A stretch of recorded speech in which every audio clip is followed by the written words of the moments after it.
Okay, let's unpack this. For this deep dive, we've got a really specific source.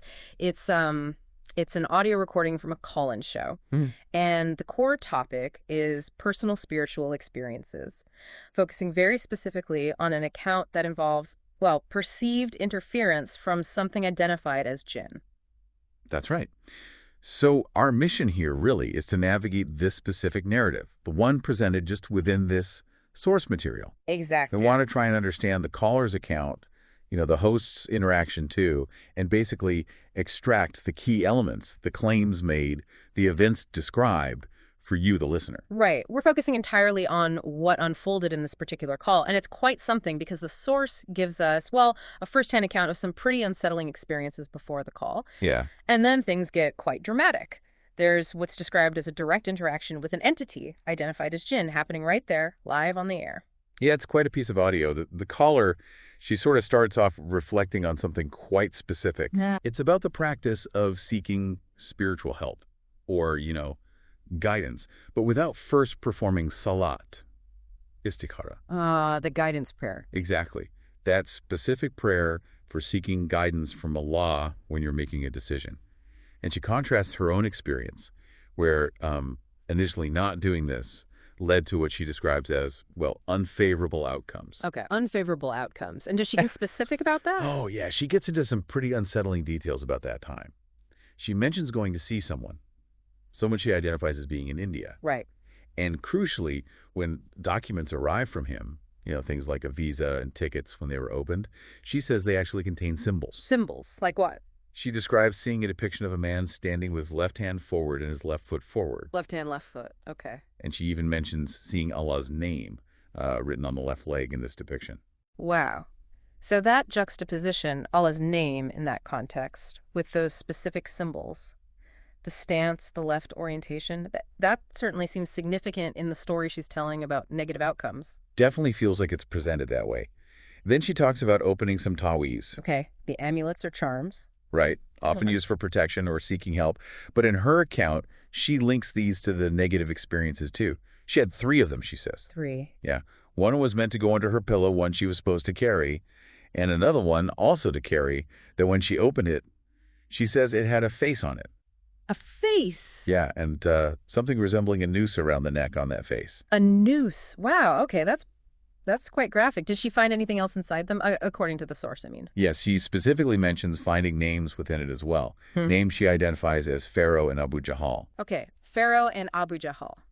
So finding these particular items, the documents with those symbols, these taweez containing these very specific, often understood as antagonistic names and symbols like the noose, this was all part of the negative experience she links back to not doing that initial prayer for guidance. Precisely. That's the connection she makes. But then she contrasts this really sharply with a positive experience, Okay. a time when she did perform Salat Istikhara. This was before going to see someone she calls brother, Abu Muhammad. And what was the outcome then, when she did do the prayer first? Well, she says despite some really challenging circumstances around that visit, like it was snowing heavily, people were telling her not to go overall. She felt that Allah subhanahu wa ta'ala, God, basically facilitated her journey Ah. and facilitated the start of her treatment with this brother, Abu Muhammad. She describes it like doors were just being opened for her. Okay, so a very different feeling, a different result. Very different. And according to her account in the source, this treatment has been really beneficial. It's allowed her to start reading her namaz again, her prayers, and, actively doing good things. Right, so things were looking up. They were. However, the narrative then takes another turn. She notes that difficulty started coming back. Oh. And she explicitly attributes this returning difficulty to, quote, her own mistake. Her own mistake. What was the mistake according to her? She identifies it as not going to court. She states she hadn't gone yet. Going to court. So she connects her current spiritual or personal difficulties directly to some kind of outstanding legal matter. That's exactly the link she makes in the call. And this leads us straight into the really dramatic part of the source audio. Live interaction part. Yeah. She states that the Jinn themselves actually told brother Abu Muhammad that their presence, their interference, is specifically intended to prevent her from going to court. Wow. So the Jinn allegedly admitted their motive. According to her account on the call, yes. And that's where the call-in show's host steps in. He starts addressing the entity that is apparently speaking through the caller. Right. He engages directly. He asks directly why. Why are they preventing her from going to court? And what was the response? What did the entity supposedly say? The answer attributed to the entity in the recording is quite pointed. That's Quote, right. because they do not want me to speak against a brother. Speak against a brother. Okay, so preventing testimony. How did the host react to that? Well, the host then confronts the entity on a really fundamental level. He asks, essentially, what are you going to say to Allah on the Day of Judgment for entering this body? A question of ultimate accountability. Exactly. And according to the source audio, the entity initially refuses to answer that question. Just silence or refusal? Refusal. The host persists, though. He tries to identify the entity, asking if it's Muslim or non-Muslim. Okay. After repeated questions, and apparently negative responses or refusals initially, the entity eventually states Muslim. So it claims to be Muslim. Mm-hmm. The host then asks, who created you? And again, the entity refuses to answer the host directly. Interesting. So selective answers. The host keeps pushing, though, right? Absolutely. He keeps pressing on this theme of accountability. He reminds the entity, that it will stand before Allah, it will die, and Allah will question its actions, specifically why it entered the caller's body. Right. He even brings up the potential excuse of blaming, say, a magician who might have sent it. Trying to pass the buck. Yeah, but the host emphasizes that on the Day of Judgment, those kinds of excuses will be too late. There's no blaming others then. Makes sense within that framework. Did he use any specific references? He did. He references a verse from the Quran, telling the entity directly not to fear them, presumably meaning whoever might have sent it, or maybe other entities, but to fear only Allah, if it truly claims to be a believer. Using its own claim of being Muslim against its actions. Sort of, yeah. Challenging it based on that claim. The interaction seems to wrap up with the host praying for the sister, the caller. He asks Allah to grant her strength and faith, iman, and the power needed to overcome this entity. He makes a point of stating that the entity itself is not strong, Right. but emphasizes that the Most High, the most powerful is. The call appears to end pretty shortly after that point. Okay. Wow. That's quite an intense piece of audio to work with. It really is. So let's just quickly recap this deep dive, focus purely on that specific audio source. We followed the caller's account, right?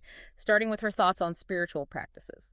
Yeah, linking those initial negative experiences to not seeking guidance through istikhara prayer and detailing those disturbing symbols and items she described finding. The documents, the taweez with the face and the noose, the names. Right, and then we saw how she starkly contrasted that with the positive turning point, which she attributed to doing the prayer for guidance. Which led to treatment that helped her spiritual practice. Before difficulties seemed to return, which she then linked to a very specific mistake in her eyes.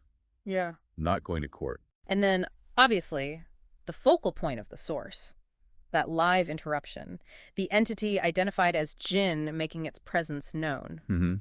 And its stated motive for interfering specifically to prevent her from speaking against someone, a brother, in court. Followed by the host's direct confrontation with that entity, challenging it on its actions, its accountability before Allah. Exploring its identity as presented in the call, whether it was Muslim or not who created it, and really underscoring the idea of ultimate divine power over everything. Yeah.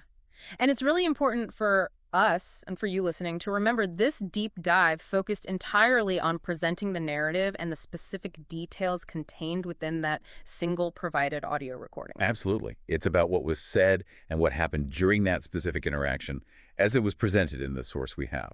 We're not adding interpretation beyond what's there. Exactly.